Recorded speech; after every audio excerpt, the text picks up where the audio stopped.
Atlanta Falcons first up. It was a brave new world, and it was the wild, wild west. There was no established field of sports representation then. It was a new profession. There wasn't a guaranteed right, so a team didn't have to engage in a negotiation at all. It just cut it off. So there needed to be a change. The rules were so stacked against players. To my knowledge, it's the largest amount ever given to an athlete. I'm the number one pick. What the going on here? The San Francisco 49ers select Jerry Rice. There's always somebody looking to knock you off the pedestal. Aaron Rodgers was solid. How far he drops is going to be the storyline of the day.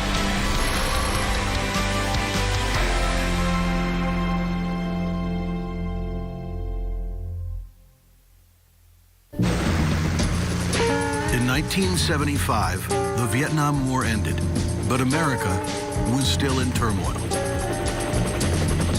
President Gerald Ford was nearly assassinated by Lynette Squeaky Frome. Kidnapped heiress Patty Hearst was arrested for armed robbery.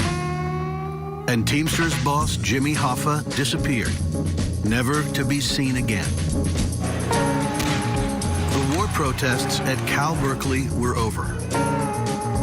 In 1975, one of those who had been in the midst of those campus riots was a young Cal law student.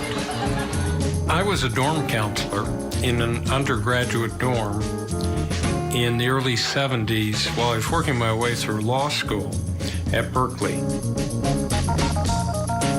It was a center of long hair, alternative substances, rock music, different dress, different political theories, resistance to the draft.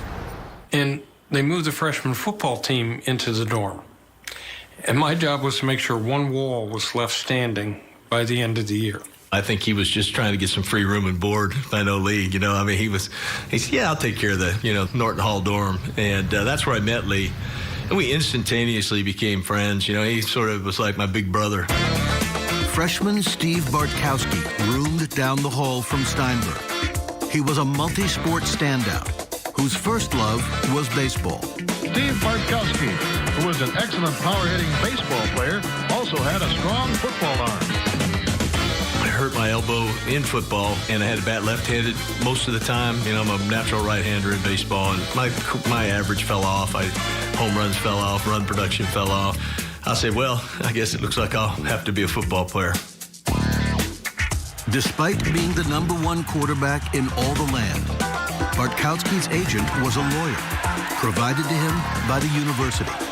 I'd like to introduce the first player selected in the 40th Annual NFL Selection Meeting, quarterback Steve Bartkowski of the University of California. I remember seeing on the nightly news that Steve Bartkowski had been the first pick. And I was excited because I had been his dorm counselor. I don't foresee any problems, at all in signing a contract. My lawyers take care of that, and he knows how I feel about the thing. I just want to play the game. There was this kind of a snag that we'd hit. They just couldn't get the deal done. And so I was having dinner with Lee one night. I said, Lee, how tough can this be? I was first pick in the draft. Seems like we can get this thing done. He said, well, it doesn't seem like it'd be too hard to me, I said, well, why don't you take it over? The 25-year-old Steinberg agreed. He had no experience and no idea about the shady band of agents he had joined. They would offer money, clothes, women to players.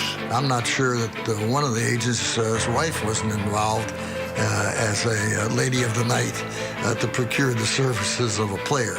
I can remember Joe Gilliam talking about when he started being successful and suddenly all these people would come out of the woodwork, and he said you just couldn't trust any of them. They all talk nice when in real life they want to screw your mama and blow up your house too.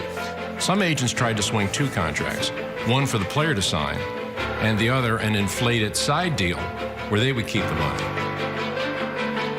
Steinberg found himself stuck between greedy agents and the bottom-line NFL owners and GMs who resented them. there was a visceral anger that agents were involved at all. Why are you coming in and ruining our sport? For these owners, they were living on every penny that came into that team, and every penny out was like they saw out of their pocketbook. I got what I call a menial signing bonus, and my first year salary was $25,000. I said, I'm my number one pick. What the going on here? Well, Mr. Finks, let me go home and talk this over with my wife and see if that's enough. And he goes, Doug, you know what? I think that's a great idea. I think you need to go home and talk it over with your wife and see if I've offered you enough, because I'm going to go home tonight and talk it over with my wife and see if I've offered you too much. Most of the players had their parents represent them. When they called me in, I looked at my dad. I said, "Is it a fair deal?" He said, "Son, I have worked all of my life, and I have never seen this much money on a sheet of paper. Would you please sign Robert Brazile Jr. or Sr.?" You get drafted, you play for that team until they no longer want you, and you play for what they want to pay you. And the thought that someone from outside that world was going to come in and tell them much of anything was offensive to them. In the end, Steinberg got Bartkowski a $600,000 contract, easily topping the previous record deals of O.J. Simpson and Joe Namath. It was the richest rookie contract ever signed. I mean, it's meager. Guys running down on kickoffs now are making that. What I made in 4 years, they're making it in 1. But everything's changed, you know, and yeah, Lee broke the bank. It was the biggest contract in NFL history. It made huge headlines all across the country. People were flabbergasted that that amount of money could ever go to one player. Steinberg became a true agent of change. Player reps are now an established part of the game. The Cal Law student went on to become one of the most influential and respected agents of them all. Today's modern agent is best portrayed in Cameron Crowe's iconic movie, Jerry Maguire.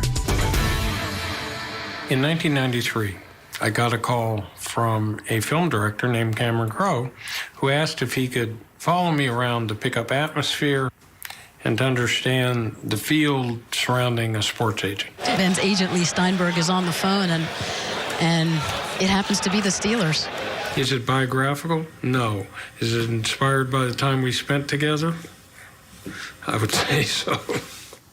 The genius of Cameron Crowe and Jerry Maguire as a movie, it allowed us to not only see the utilitarian value of agents, but it humanized them in such a way that you could see why someone would want not just a shrewd agent in his corner, but an agent who truly believed in the player. I'll tell you why you don't have your $10 million yet. You play with your head, not your heart. In your personal life, heart. But when you get on the field, it's all about what you didn't get, who's to blame, who underthrew the pass, who's got the contract you don't, who's not giving you your love. And you know what? That is not what inspires people. That is not what inspires people. He wanted what was best for me, and I saw that from day one, you know. I mean, that's what set Lee apart from everybody else I knew in the business. In 1975, a young quarterback and his dorm counselor changed everything. Powerful agents were here to stay. I don't think a day has gone by when someone doesn't walk up to me and either say 4 words or ask me to say 4 words. Show me the money.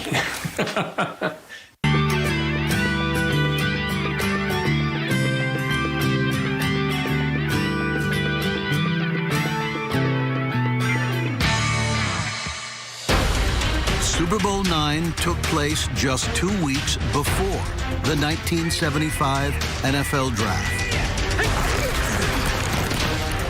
In that game, the Pittsburgh Steelers manhandled the Minnesota Vikings, winning their very first NFL championship.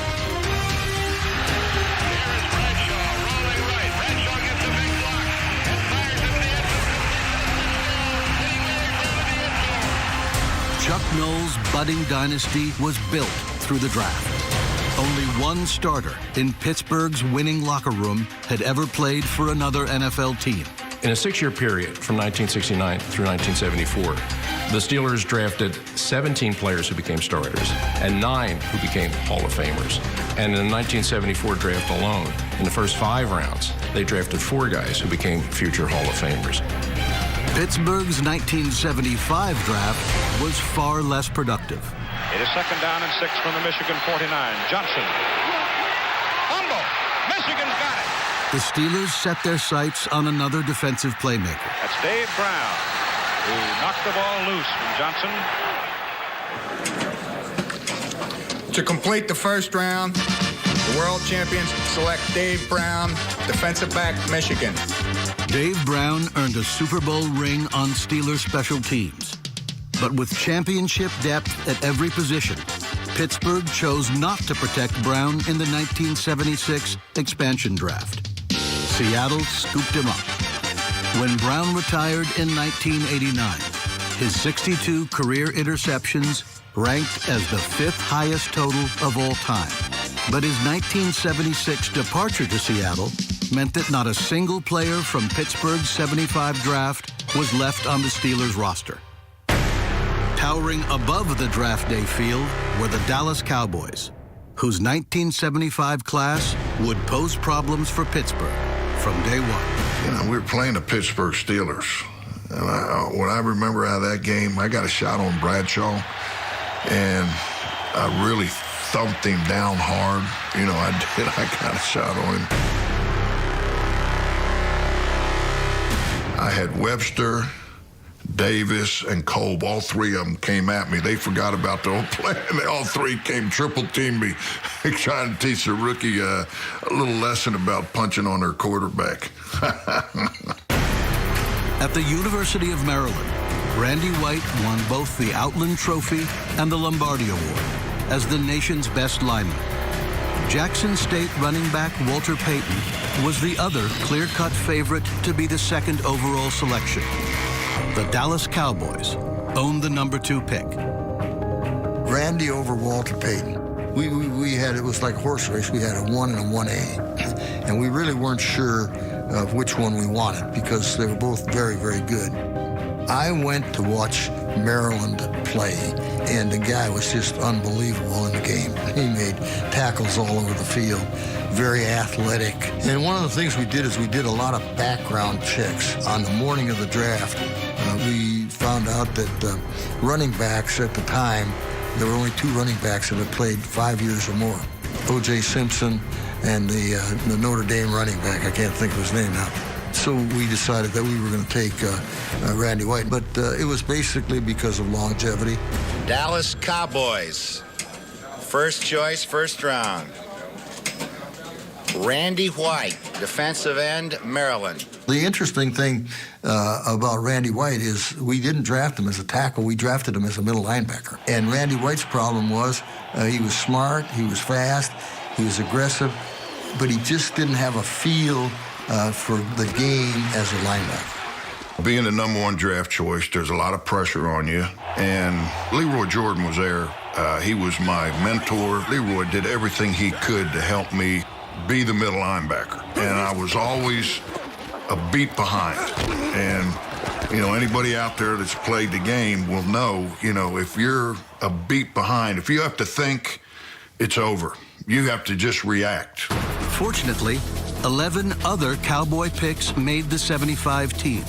Arizona's Bob Bruning became a Pro Bowl middle linebacker. Tackle Pat Donovan and guard Herb Scott likewise made multiple Pro Bowls.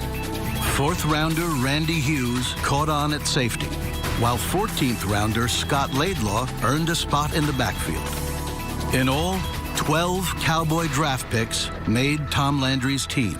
The Dirty Dozen. Yeah, we grew the beards and the whole thing, and we ended up going to the Super Bowl.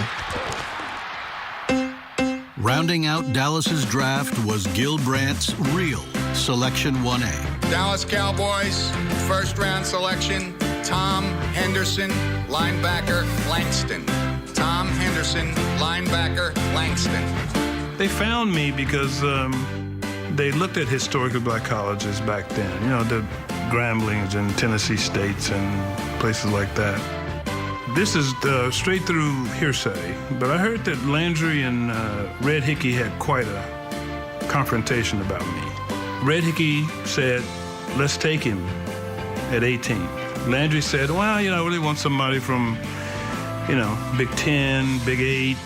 Hickey said, well, what do you got me here for? He said, he should have been one. He should have been the first pick. The Rams are definitely going to take him at 24. And so it was that conversation that Landry picked me.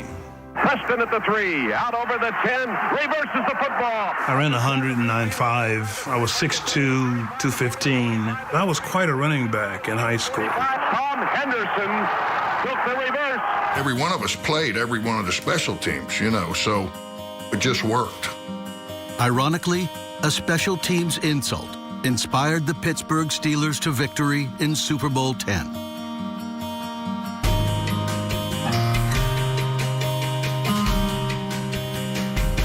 It was Pittsburgh's future Hall of Famers who had the final word. Bradshaw's back, he wants to throw. Now he fires for the bomb.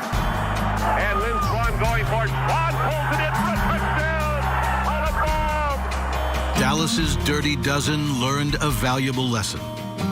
But they were young, and they would endure. You don't realize how much fun and how good of a time it was as you're going through it, but when you look back, man, what a great time in your life. Being one of those 12s was significant because a lot of us contributed to the success of the Dallas Cowboys. I think it was probably as good a draft as we ever had.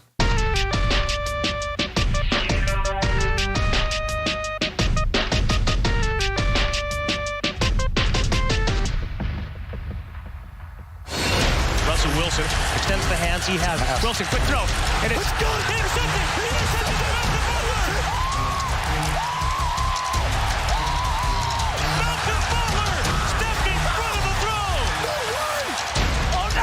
Just an unbelievable turn with a rookie free agent out of West Alabama intercepting the ball on the goal line.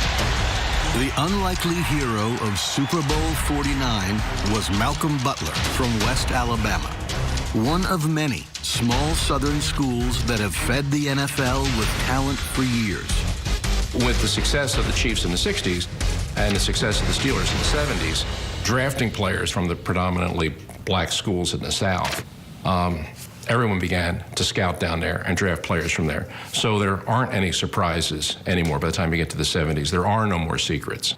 In 1975, tiny Jackson State was the focus of many NFL scouts. Running back Walter Payton was the most sought after, but fullback Ricky Young and linebacker Robert Brazile were can't-miss NFL prospects as well. Robert was highly recruited.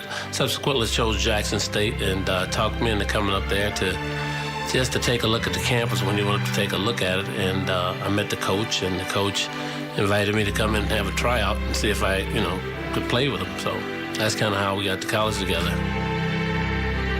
On draft day, Payton and Brazile were nowhere to be found.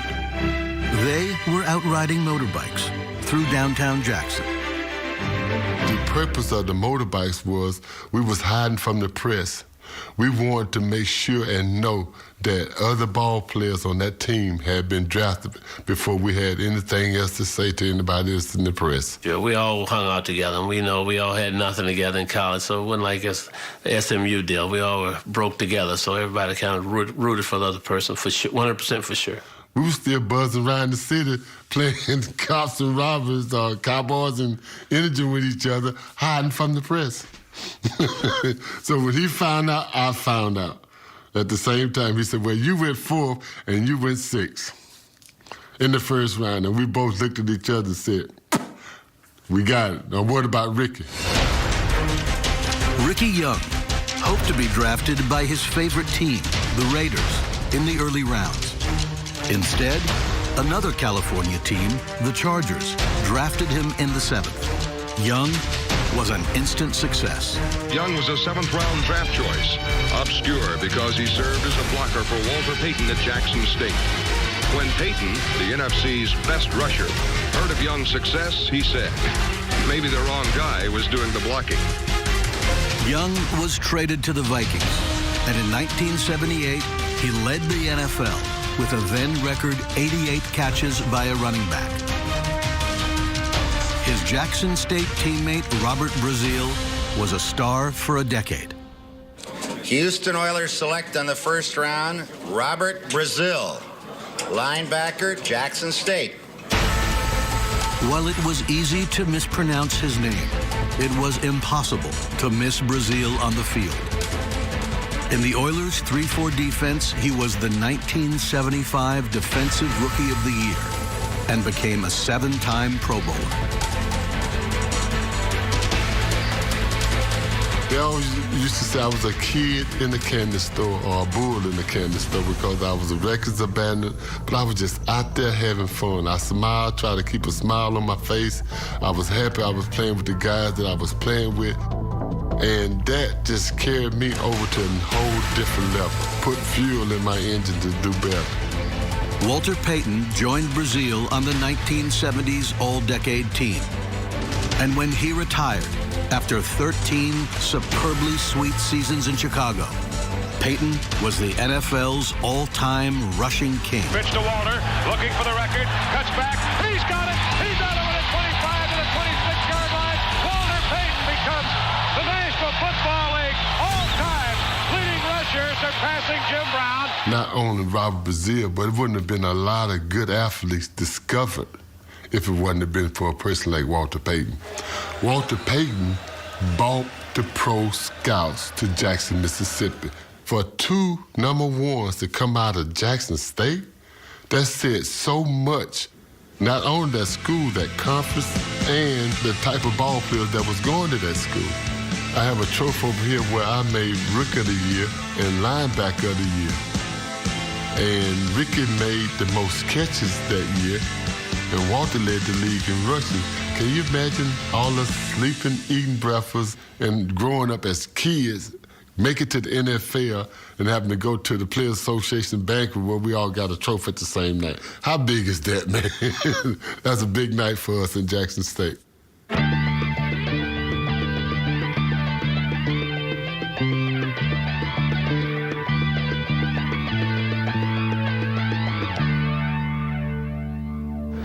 The first round of the 1975 NFL Draft lasted just over 2 hours. With the 3rd overall pick, the Baltimore Colts selected University of North Carolina guard Ken Huff, bypassing future Hall of Famer Walter Payton. The Cleveland Browns used the 5th pick on University of Houston defensive end Mac Mitchell instead of Jackson State's Robert Brazile. At number 7, the New Orleans Saints opted for Purdue pass catcher Larry Burton rather than Oregon tight end Russ Francis or Tampa star Freddie Solomon.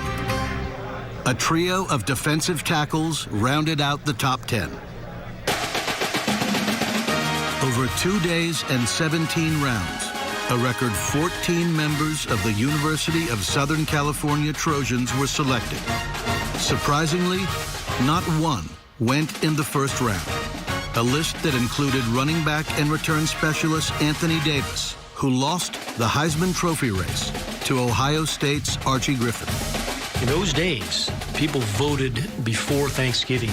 Had they just waited when he scored 4 touchdowns in that 1974 USC Notre Dame game, he would have won the Heisman Trophy without a doubt. He hit the hole at full speed. I mean, he could go from 0 to full speed in a hurry. So he was courageous. He ran hard for a relatively small guy, and he was at his best in the big games. I mean, he was one of the great college football players of all time. Anthony was never going to be a every down back. He wasn't big enough. But he would have been a hellacious returner and probably would have been a real good wideout. We had 4 major owners, and one of them was there at the draft, and he was pumping Anthony Davis hard. So Charlie had to go for him, but it was not Charlie's choice. Davis was a controversial 2nd-round pick. Very disappointed. Okay. Winner needs to be put out. I think he's an average prospect. He's not fast. He's not big. He's going to be good, definitely great running back kicks. Whether we can break in the starting lineup, that's another story. Instead, Southern Cal's playmakers went rogue.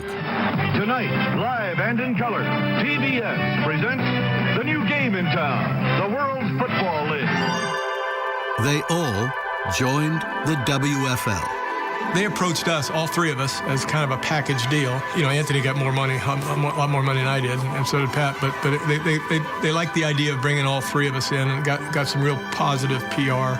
When the World League folded that year, Anthony Davis became pro football's first true free agent and migrated north to the Toronto Argonauts of the Canadian Football League. He may be, as far as I know, the only football player to sign $2 million contracts in the 70s. Neither of them in the NFL, by the way. He had a agent named Michael Trope, T-R-O-P-E. Trope called from a hotel in Toronto and said we're going to sign. And he mentioned the figure, and it was a lot. It was a lot more than anybody in the NFL would pay. And I said, well, don't do anything until I get there. Keep him there and let me talk to him. He said, no. After a lost year in Canada, Davis joined John McKay's Tampa Bay Bucks, and by 1978 was out of football. And so he made a lot of money. In the mid-70s, free agency was not the norm. Pittsburgh's success was due in large part to the absence of player movement. Teams built strong through good drafts, played for championships. There are 27 teams in pro football. And then there are the Pittsburgh Steelers. People try to underscore the importance of the draft, but really that's how you build. The best organizations, long-term, it's all about the draft. You got to hit on your picks. The four small college defensive linemen at the heart of Pittsburgh's legendary Steel Curtain were selected over a 4-year period. In 1975, San Diego drafted 3 stud linemen in a single morning. Gary Big Hands Johnson from Grambling, Louis Kelcher from SMU, and Mean Fred Dean from Louisiana Tech. People always talked about Eric Coryell. Well, you know, they forget about that front four. Gary Big Hands Johnson, phenomenal player, unblockable.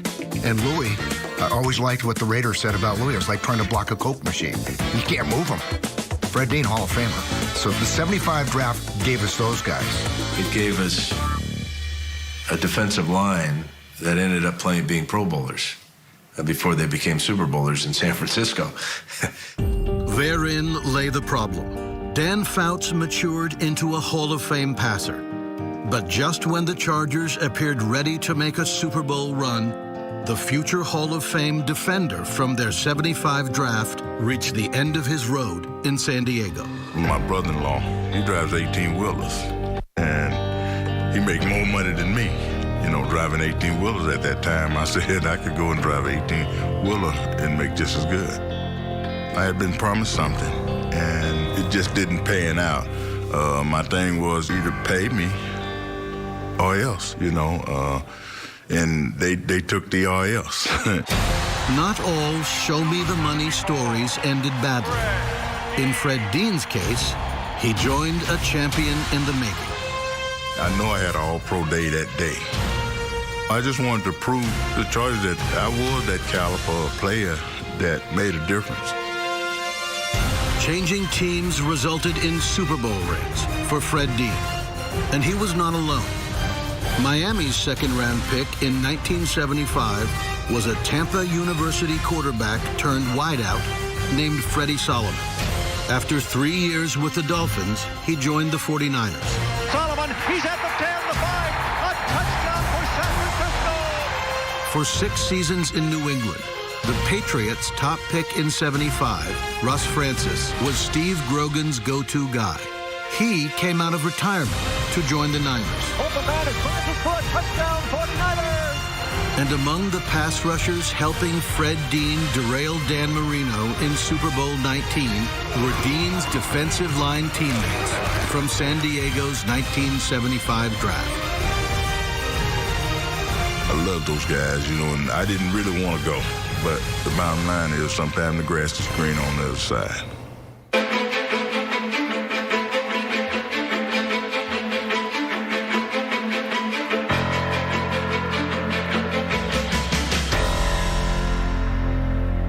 The 75 draft came during a period of transition. Almost every team in the NFL is in a scouting combine, scouts cross-checking, things that just were not common in the 60s. That, to me, was what I think of when I think of the 75 draft. Agents of change haven't always changed things for the better. There are only 7 rounds in today's draft, so 15th round long shot Cinderella stories no longer exist. Once you get past the 10th round, there are actually sometimes some organizations have people inside the office, secretaries, janitors, people that work there, painting, open the doors in the morning. They'll let them go ahead and make some choices of players that are actually going to get drafted in the 12th, 13th, 14th, 15th, 16th. Doug Plank was a special teams player from Ohio State. Roland Harper was a blocking fullback from Louisiana Tech. Oregon's George Martin was talented on both sides of the ball. I'd gotten a phone call from the New England Patriots because they wanted me as a tight end, which was my natural position. But unfortunately, my teammate, Russ Francis, was drafted ahead of me. And then we kind of had radio silence from the NFL until I was actually selected by the Giants in the 11th round. There was literally no team that contacted me whatsoever. I wasn't looking for an agent, and no agents were looking for me. It's draft day, everybody's getting phone calls, and then the end of the day, I got no phone calls. So it was like, okay. My statement to my wife was this: the 11th round, they usually don't make it, so I'm going to go back and see what this training camp stuff is all about, and I'll probably be back in a couple of weeks at the most, and then I'll finish my degree, and I'll go on and become a school teacher. Martin was the 11th round pick of the Giants. Harper went in the 17th and final round to the Bears. Plank was also selected by Chicago in the 12th. I knew in my mind I only had one shot at this. I was going to line up every play and look out. I'm coming up, and I'm going to hit somebody as hard as I can every single play. While Plank graded out well as a pass defender, he gained instant recognition for his shattering tackles. I didn't care whether it was the official, the other players, even players on our own team. If you managed to get in the direct path of me and the ball carrier, I was going to probably run into you. I'm going to stay here. The only way you're going to get me to leave is that you put me in the trunk that I bought, chain it down, put me on the plane, and send me back to Louisiana. But you're not sure if I stay there, because I might hijack the plane and come back. At the start of the 75 season, number 35, Roland Harper, was an obscure 17th round draft choice. But his blocking and running ability quickly earned him a starting role. In his rookie year, fullback Roland Harper started more games than his backfield mate and first-round pick, Walter Payton. There was not a guy on that field that I couldn't block. And being that Walter, after seeing film on him, it was like, forget the running, bro. Just concentrate on the blocking. Despite being the 262nd player drafted in 75, Martin saw playing time right away. When I got to training camp, I was disillusioned to find out that these guys were flesh and blood just like myself. And I found out very early on that if I'd applied myself, I could be competitive in this environment. Martin played 201 games and became known as the Giants' Iron Man. Doug Plank's claim to fame would be his uniform number, thanks to the Bears' defensive coordinator, Buddy Ryan. When Buddy drew up all these different defenses and schemes, he always put the numbers on the board, and he named it after a number, each specific coverage, each specific blitz. But this one, because it blitzed from everywhere, it was so chaotic, he grabs the chalk and circled my number 3 times and said, we're going to call this the 46 defense. For 8 years, Doug Plank was Chicago's hitman. For 8 seasons, Roland Harper was Walter Payton's spearhead. One was made famous by the number 46, the other by paving the way for number 34. The faith and trust that a guy like Walter could put in me to know that if I got to make a block for him, I'll fight for you. To have a legacy of playing with one of the greatest guys in history of the sport. It was just one that I'll take to my grave. When he retired, George Martin held the NFL record for touchdowns by a defensive player and was a Super Bowl champion. He's in the end zone. They got him. Safety. Instinctively, I think I was blessed with that ability to be sort of a ball hawk. You add to the fact that I was a frustrated tight end. Some guys you'll see, they'll fumble on the ball. They won't be able to lay on a fumble or catch an interception. It came second nature to me. The former tight end's greatest joy? Catching a touchdown pass from Phil Simms. As for Plank, it was watching the defense named after him destroy the Patriots in Super Bowl 20. I'll tell you what, this defense has been incredible. They scored 46 points in that Super Bowl. And last but not least, you know, they utilized the 46 defense and pounding the Patriots that day. If there's hopefully something that I left behind after my career ended, it was setting a tone, just like Walter Payton, of there's always something else in going that extra mile. Never die easy. Never die easy. Never let one guy bring you down. We all had that same attitude.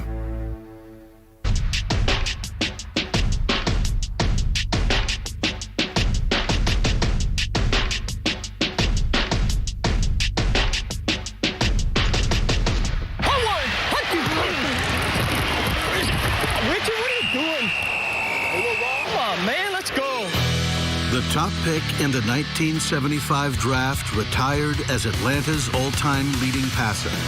The first of many Lee Steinberg clients. A list that includes dozens of first-rounders and 7 Hall of Famers. More than anybody else, Lee Steinberg legitimized NFL player agents. I wanted to represent athletes who had some idealism, some ambition, who were willing to go back to the high school community, set up a scholarship fund, retrace your roots, be bonded so people can know you for the quality of your character. Steinberg's other client in '75 was a Harvard man, Bengals wide receiver and punter Pat McAnally. I just loved his dreams of changing the world and exploring possibilities, using football to have those chances, and that's how he got me. And I'm happy I made that decision. At a 1975 college all-star game practice, Randy White wanted some answers.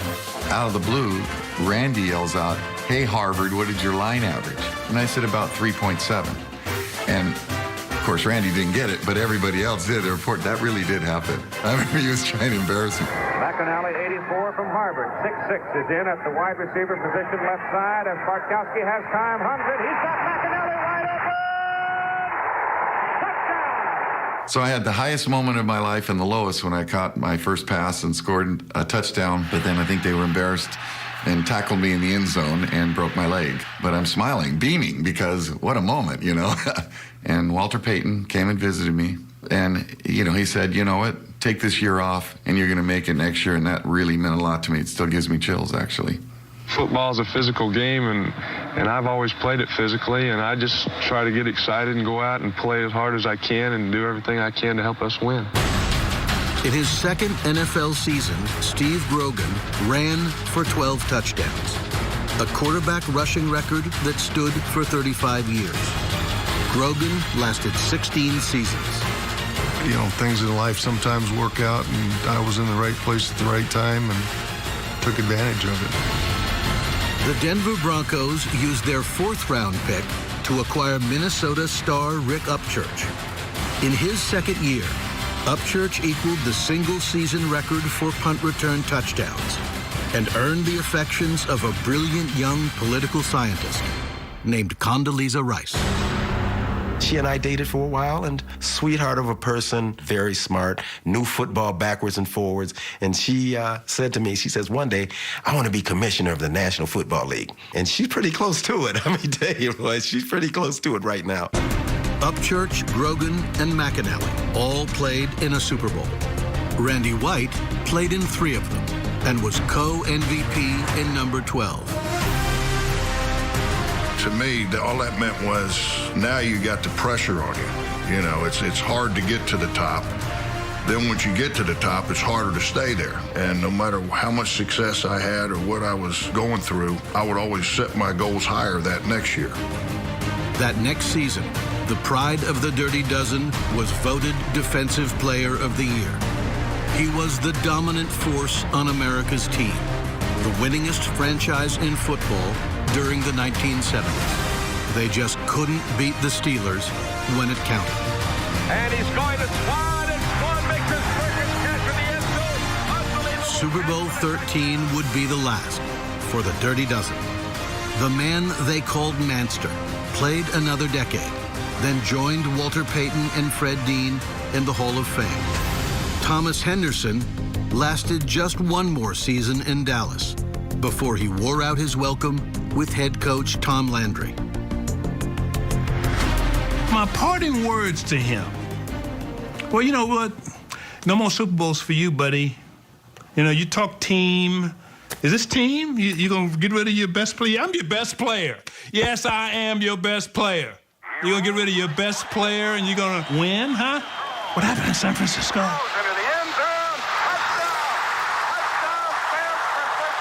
What happened all the way up to 1988 without me, huh? What happened?